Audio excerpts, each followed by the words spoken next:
that. So we're going to come back to prices. One of the functions of the Board of Trade was to take the zero sums. Now, zero sums are probably the most important thing. All right, I've got this stuff written down here. I've got to find where I wrote it. I'm sorry, I said zero sums are one of the most important things in the marketplace because they let you read market activity. And they give you an example of what we call non-price control versus price control. So we'll take a look at the people who were trading beans off the floor. They're buying at 70, they put a stop at 65, and they either get stopped out or the market went higher. And there was no time associated with the market or no zero sums. It was a price-to-price trade.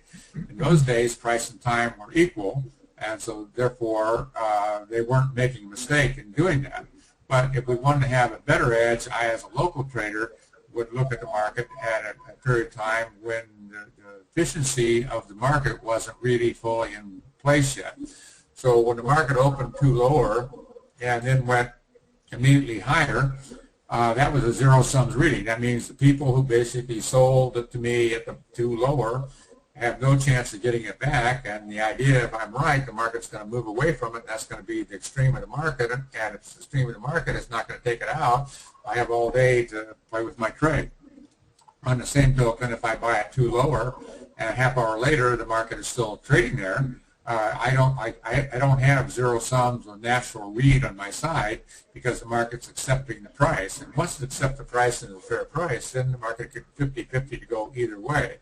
So what we're going to do is explore zero sums, and zero sums are where we have one person long, one person short, and no other open interest. So as the market moves higher or lower, one is going to be right and one is going to be wrong, and that's what they call zero sums. The exchange, and that is very detrimental to capital because the idea, if I sell it and you buy it, basically what we're looking at is that I've got to get in from you, and you don't want to sell, so I might have to go up $1 a bushel to get the thing to come in.